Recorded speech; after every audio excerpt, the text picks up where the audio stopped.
स्वागत है आपका। तो हम चर्चा करेंगे एंडोक्राइन सिस्टम से संबंधित महत्वपूर्ण और परीक्षा उपयोगी प्रश्नों पर।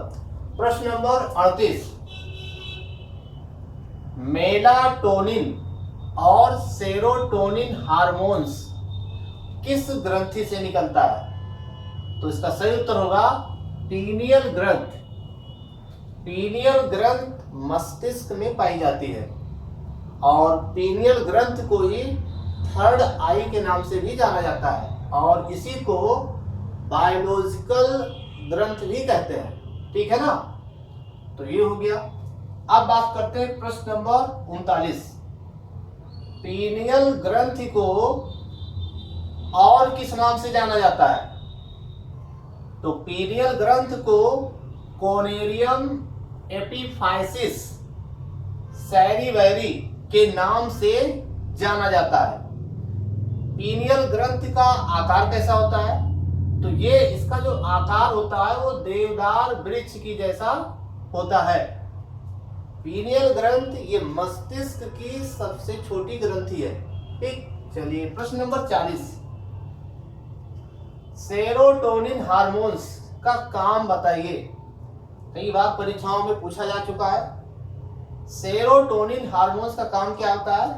तो सेरोटोनिन हार्मोन्स का काम है ये नींद लाने में मदद करता है। अंधेरे में यानी जैसे ही आंख बंद होता है, जैसे ही सेरोटोनिन हार्मोन्स सिक्रीट होता है और ये नींद लाने में मदद करता है। कई बार परीक्षाओं में पूछा गया प्रश्न है ये। प्रश्न नंबर 41, महत्वपूर्ण, पीनियल ग्रंथि को और किस नाम से जाना जाता है? तो पीनियल ग्रंथ को बायोलॉजिकल ग्रंथ या फिर थर्ड आई यानी कि तीसरी नेत्र के नाम से जाना जाता है, क्योंकि पीनियल ग्रंथ इसी बीच में होती है, यहाँ पर मस्तिष्क में इसी साइड में, इसी के अंदर पीनियल ग्रंथ होती है। इसीलिए इसको कुछ वैज्ञानिकों ने थर्ड आई के नाम से बताया है। प्रश्न नंबर 42, मस्तिष्क में कितनी ग्रंथियां होती हैं या मस्तिष्क में कौन कौन सी 3 ग्रंथियां पाई जाती हैं? तो मस्तिष्क में जो 3 ग्रंथियां हैं वो है हाइपोथैलेमस और पीनियल ग्रंथ और पीयूष ग्रंथ। ये मस्तिष्क में पाई जाती है। ठीक, हाइपोथैलेमस को हेडमास्टर और पीयूष ग्रंथ को मास्टर ग्लैंड के नाम से जाना जाता है। प्रश्न नंबर 43, थाइमस ग्रंथ कहां पर होती है? वक्ष में होती है। और देखिए जो थाइमस ग्रंथ होती है वो 15 वर्ष के बाद यानी 15 वर्ष के बाद ये काम नहीं करती है। जैसे जैसे उम्र बढ़ती जाती है, जैसे जैसे ये थाइमस ग्रंथ पतली होती चली जाती है। थाइमस ग्रंथ के द्वारा, है ना, जो प्रोटीन हमें खाना में मिलता है वही प्रोटीन हमें थाइमस ग्रंथ के द्वारा मिलता है और इसी वजह से बच्चों को भूख कम लगता है। जो थाइमस ग्रंथ होती है वो बच्चों में बड़ी होती है या उसकी आकार जो है बड़ी होती है। जैसे जैसे अवस्था या उम्र बढ़ती जाती है वैसे वैसे थाइमस ग्रंथि का आकार घटता जाता है। बच्चों को कम भूख लगती है, उसका कारण क्या है? थाइमस ग्रंथ से निकलने वाले प्रोटीन्स। ठीक, चलिए प्रश्न नंबर 44, थाइमस ग्रंथ इसका निर्माण करता है। तो जो थाइमस ग्रंथ है वो प्रोटीन और लिम्फोसाइट का निर्माण करता है और यही प्रोटीन और लिम्फोसाइट रोगों से लड़ने की क्षमता प्रदान करते हैं। चलिए अगला प्रश्न बहुत ही महत्वपूर्ण प्रश्न, प्रश्न नंबर 45, गोनेड्स या जिसे जनन ग्रंथि भी कहते हैं। गोनेड्स को और किस नाम से जाना जाता है? जनन ग्रंथि के नाम से। गोनेड्स को सेक्स ग्लैंड भी कहते हैं। गोनेड्स को क्या कहते हैं? Sex gland. ठीक, यानी जनन ग्रंथि से, ठीक, देखिएगा जनन ग्रंथि के विरसण से, है ना, पुरुषों में विरसण से कौन सा हार्मोन्स निकलता है? तो पुरुषों में विरसण से टेस्टोस्टेरोन हार्मोन्स। टेस्टोस्टेरोन हार्मोन्स का काम क्या होता है? इसे सेक्स हार्मोन्स भी कहते हैं, इसे पुरुषों का सेक्स हार्मोन्स भी कहा जाता है। इसकी वजह से कंधा चौड़ा होता है और आवाज भारी होती है। ठीक, अगर महिलाओं की बात किया जाए तो ये जो ग्रंथियां होती है कमर के पास पाई जाती हैं।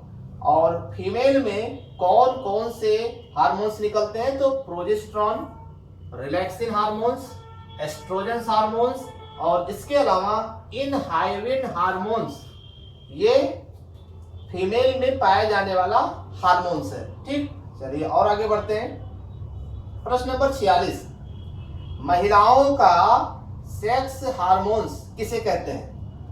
किस हार्मोन्स को महिलाओं का सेक्स हार्मोन्स कहते हैं? तो एस्ट्रोजन्स। एस्ट्रोजन्स हार्मोन्स के कारण होता क्या है? जननांग कूल्हे का बड़ा और वक्ष स्थल का विकास, है ना, ये किस हार्मोन्स की वजह से होता है? ये एस्ट्रोजन्स हार्मोन्स की वजह से होता है। चलिए प्रश्न नंबर 47 की तरफ। प्रोजेस्टेरॉन हार्मोन्स का काम क्या है? तो प्रोजेस्टेरॉन जो हार्मोन्स होता है ये महिलाओं में पाया जाता है। इसका काम है गर्भधारण के दौरान, है ना, गर्भधारण के दौरान गर्भ में पल रहे शिशु को सुरक्षा प्रदान करना, बचाव प्रदान करना, यानी 9 माह तक ये जो प्रोजेस्टेरॉन हार्मोन्स है ये गर्भ में पल रहे, है ना, उसकी रक्षा करता है। चलिए प्रश्न नंबर 48, रिलैक्सिन हार्मोन्स, बहुत ही महत्वपूर्ण। रिलैक्सिन हार्मोन्स का काम क्या है? तो रिलैक्सिन हार्मोन्स ये मांसपेशियों को फैलाने का काम करता है। डिलीवरी के समय यही रिलैक्सिन हार्मोन्स निकलता है जिससे मांसपेशियां फैल जाती हैं और इसकी वजह से नॉर्मल डिलीवरी में मदद मिलता है। चलिए प्रश्न नंबर 49 की तरफ। एस्ट्रोजन हार्मोन्स का काम क्या है? एस्ट्रोजन हार्मोन्स एमसी यानी कि मेंस्ट्रुएशन साइकिल के निर्माण में और इसके अलावा अंडाणु के निर्माण में सहायक है। चलिए प्रश्न नंबर 50, सभी हार्मोन्स, जितने भी हार्मोन्स हैं वो किसके बने होते हैं? वो बने होते हैं प्रोटीन्स के। सभी हार्मोन्स प्रोटीन्स के बने होते हैं, लेकिन जनन ग्रंथि से निकलने वाले हार्मोन्स स्टेरॉइड के बने होते हैं। बहुत ही महत्वपूर्ण प्रश्न, जनन ग्रंथि से निकलने वाले हार्मोन्स किसके बने होते हैं? स्टेरॉइड्स के बने होते हैं। प्रश्न नंबर 51, ल्यूटेन्सिन हार्मोन्स नियंत्रित करता है। ल्यूटेन्सिन हार्मोन्स नियंत्रित करता है एस्ट्रोजन्स, प्रोजेस्टेरॉन और टेस्टोस्टेरोन के स्राव को नियंत्रित करता है। चलिए प्रश्न नंबर 52, प्रोलैक्टिन हार्मोन्स का काम क्या है? ये गर्भवती महिलाओं में, है ना, दूध की मात्रा को नियंत्रित करता है। प्रश्न नंबर 53, फॉलिकल स्टिमुलेटिंग हार्मोन्स का काम क्या है? इसका काम है अंडाणु और स्पर्म यानी शुक्राणु बनने में मदद करता है। प्रश्न नंबर 54, वैसोप्रेसिन हार्मोन्स की अधिकता से क्या होता है और इसकी कमी से क्या होता है? तो वैसोप्रेसिन हार्मोन्स की अधिकता से पेशाब गाढ़ा हो जाता है जिससे पेशाब के रास्ते में जलन होने लगता है, और वैसोप्रेसिन हार्मोन्स की कमी से पेशाब पतला होने लगता है। तो ये था वैसोप्रेसिन हार्मोन्स के कम और अधिक से क्या प्रभाव पड़ता है। तो ये थे अंतःस्रावी तंत्र से संबंधित महत्वपूर्ण प्रश्न। हमारे वीडियोस को देखने के लिए आपको बहुत बहुत धन्यवाद।